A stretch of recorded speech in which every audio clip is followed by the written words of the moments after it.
मराठा को आरक्षण मिलने तक नहीं छोड़ेंगे मुंबई। मनोज जरांगे की हुंकार, सरकार की बड़ी मुश्किलें। नमस्कार, स्वागत है आपका न्यूज 18 का डिजिटल प्लेटफॉर्म देख रहे हैं आप। मैं हूं आपके साथ दैव कृष्ण बॉन्डिले। राज ठाकरे ने मराठा आरक्षण मुद्दे पर एकनाथ शिंदे से सवाल किए हैं। वहीं मनोज जरांगे आजाद मैदान में अनशन पर हैं।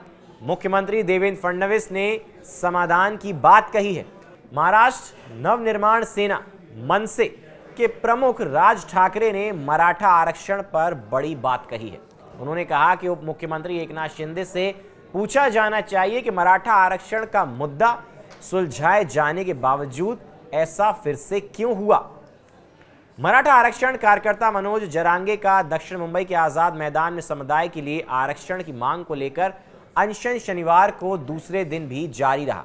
राज ठाकरे ने आंदोलन के बारे में पूछे जाने पर कहा, केवल एकनाथ शिंदे ही मराठा आंदोलन और आरक्षण के मुद्दे के बारे में सब कुछ बता सकते हैं।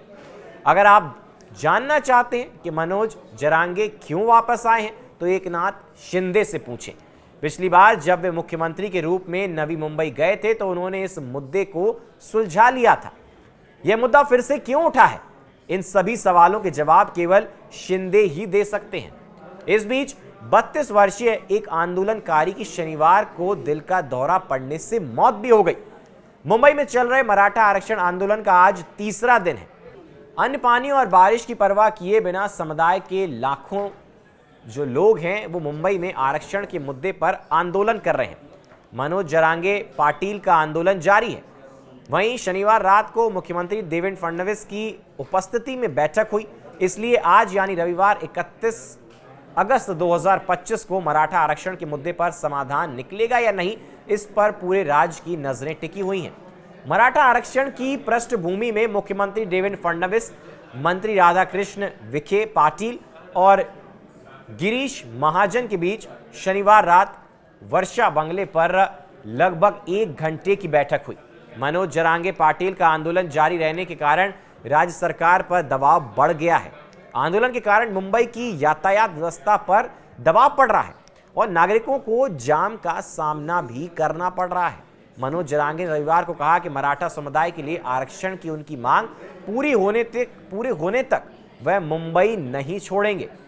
उनकी भूख हड़ताल तीसरे दिन भी जारी रही। उन्होंने यह भी दावा किया कि उनकी मां संवैधानिक रूप से वैध हैं और सरकार के पास रिकॉर्ड हैं जो दर्शाते हैं कि कुनबी और मराठा एक ही जाति हैं। पुलिस के अनुसार छत्रपति शिवाजी महाराज टर्मिनस पर बड़ी संख्या में आंदोलनकारी मौजूद थे, जिसके इलाके और आसपास के जंक्शनों पर यातायात प्रभावित हुआ। मुंबई ट्रैफिक पुलिस ने अपने एक्स हैंडल पर कहा, चूंकि आजाद मैदान में आंदोलन अभी भी जारी है, आंदोलनकारी CSMT जंक्शन पर मौजूद हैं, जिससे इलाके और आसपास के जंक्शनों पर यातायात प्रभावित हो रहा है। वाहन चालकों को सलाह दी जाती है कि वे इन मार्गों से बचें और अपने गंतव्य तक पहुंचने के लिए वैकल्पिक मार्ग अपनाएं। ओबीसी कोटे में मराठा आरक्षण की मांग को लेकर मनोज जरांगे मुंबई के आजाद मैदान में अनशन पर बैठे हुए हैं। इस बीच महाराष्ट्र के मुख्यमंत्री देवेंद्र फडणवीस ने इसे लेकर भी एक प्रतिक्रिया दी है। उन्होंने कहा कि सरकार संवैधानिक ढांचे के अंदर मराठा आरक्षण मुद्दे का समाधान खोजने के लिए काम कर रही है। उन्होंने कहा, पिछले साल मराठा समुदाय को सामाजिक और आर्थिक रूप से पिछड़ा वर्ग श्रेणी के तहत दिया गया 10% आरक्षण अभी भी लागू है। सीएम ने यह भी कहा कि मराठा समुदाय को शिक्षा और रोजगार प्रदान करने के लिए सबसे अधिक फैसले 2014 और 2025 के बीच लिए गए। इससे पहले शुक्रवार को भी सीएम देवेंद्र फडणवीस ने कहा था कि इस मुद्दे पर कैबिनेट सब कमेटी उनकी मांगों पर चर्चा कर रही है और संवैधानिक ढांचे के भीतर समाधान ढूंढेगी। सीएम ने बताया था कि मनोज जरांगे को दक्षिण मुंबई के आजाद मैदान में सिर्फ 1 दिन के लिए विरोध प्रदर्शन करने की इजाजत दी गई है। उन्होंने विरोध प्रदर्शन जारी रखने के लिए नई अनुमति मांगी है और पुलिस इस पर सकारात्मक विचार करेगी।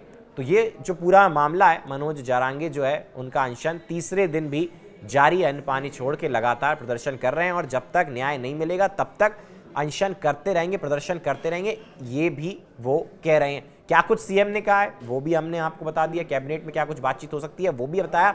विस्तार से आगे भी जो और तमाम बड़े अपडेट्स इस मुद्दे पर निकल करके आएंगे वो आपसे शेयर करेंगे। फिलहाल के लिए हमारे साथ इस वीडियो में बने रहने के लिए आपका बहुत बहुत शुक्रिया, धन्यवाद।